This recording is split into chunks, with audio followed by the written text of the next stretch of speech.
Vigo is one of those cruise ports that looks easy at first glance, and that's exactly why people waste time here. The biggest choice you'll make today isn't what to see.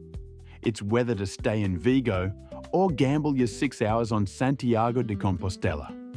Most cruisers get this wrong, and by the time they realize it, half their day is gone. Here's what we're covering: the cut-off rule that tells you which option actually fits your ship time, the simplest smart day plan if you stay in Vigo, and the one timing mistake that quietly burns hours no matter which way you go. Let's start with the decision that matters. Your ship docks right in the city. The terminal sits on the waterfront, and the old town is a short walk behind the harbour. You're not tendering. You're not shuttling. You step off the gangway and you're already there. That's the advantage Vigo gives you. But here's the tension.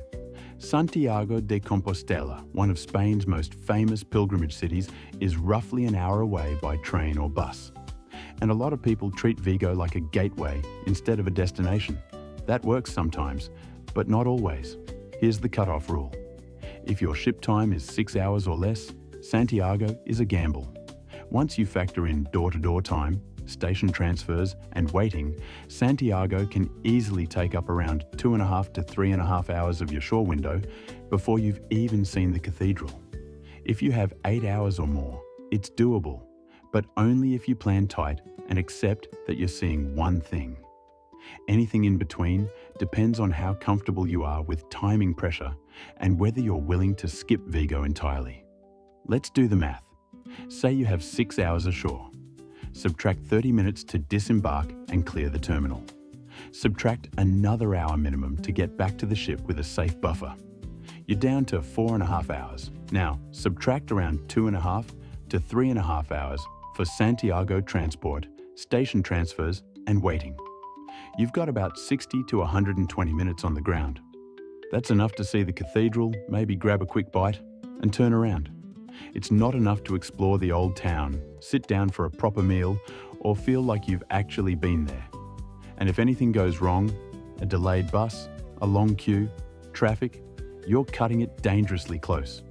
If you're going to Santiago, a timed tour can often be the simplest way to protect your return window. Local operators often build timings around ship schedules and handle the transport so you're not guessing. Our recommended options are linked below. But here's the thing. Most people who go to Santiago wish they'd spent more time there. And most people who stay in Vigo are surprised by how much there is to do. So let's talk about the smart call if you stay. Walk off the ship and head straight into town. Don't stop at the terminal shops. The real Vigo is just across the road. Within 5 minutes, you're in the Casco Velho, the old town. This is where narrow cobbled streets open onto small plazas, and locals are already sitting outside cafes with their morning coffee. The architecture is Galician granite, solid and weathered, and it feels lived in, not staged. Head toward the A Pedra area near the oyster street, Calle de las Ostras. This is where oysters come in from the estuary beds and get shucked and sold right here. You can grab a half dozen with a glass of Albarino, the local white wine. It's usually great value, it's fresh, and it's one of those experiences that feels completely authentic. The wine is crisp and slightly acidic, and it pairs perfectly with the seafood. This is Galicia at its best. Here's mistake number 1. Most cruisers assume Vigo is flat because the port is flat. It's not. The best views are uphill, and if you don't plan for the climb, you'll waste time backtracking or give up halfway. Vigo is steep. You might spot public escalators or moving walkways where available, but plan as if you'll be walking hills. Wear good shoes and leave time for the climb. It's worth it, but it's not quick. Once you're up, head to Monte do Castro. This is the viewpoint that most people skip because they underestimate the effort. You'll see the entire estuary, the Saez Islands in the distance, and your ship sitting in the harbour below. There's a small fortress up here, mostly ruins, but the real draw is the panorama. If you only do one thing in Vigo, make it this. The climb takes about 30 minutes if you're walking, or you can take a taxi up and walk down, which is the easier option. Now, back to that cutoff rule. This is where most people misjudge the day. Here's the budget versus premium breakdown for staying in Vigo.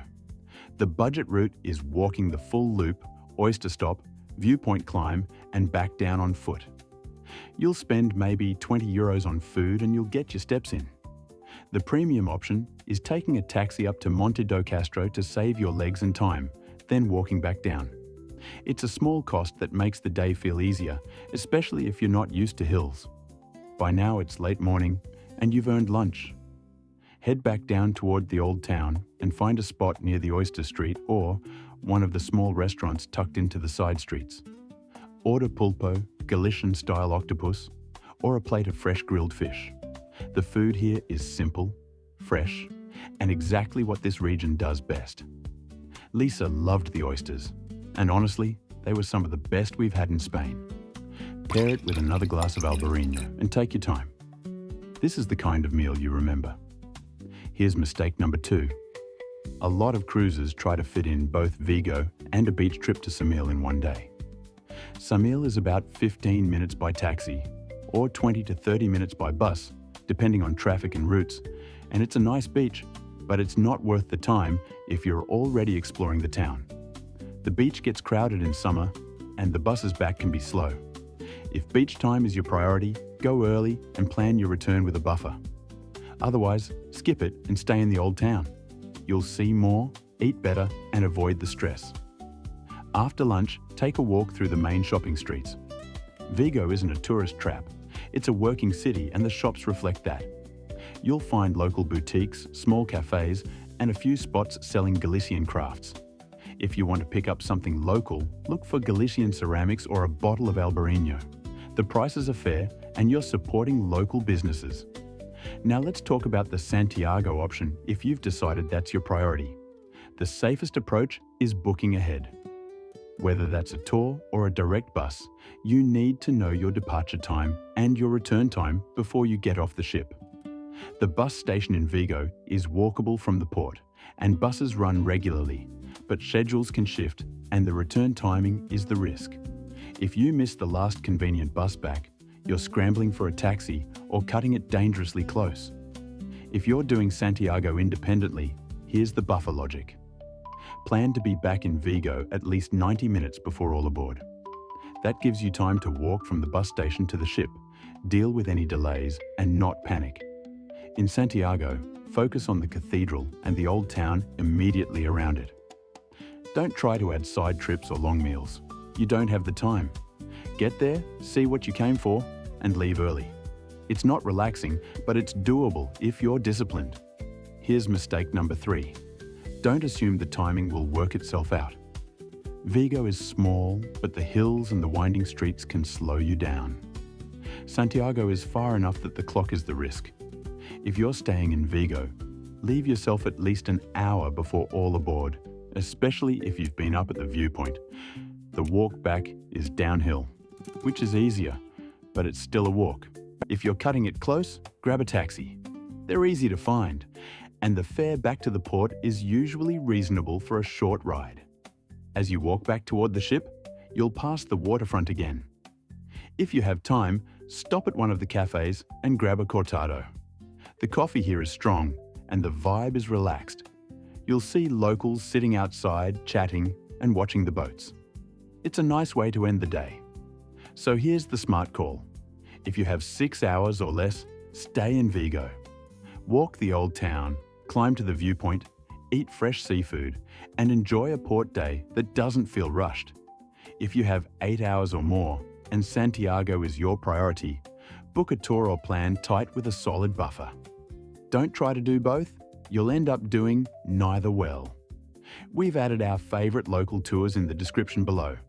They're designed around ship schedules and can help reduce return time stress. Tell us how you'd spend your day in Vigo, and keep watching for the next port.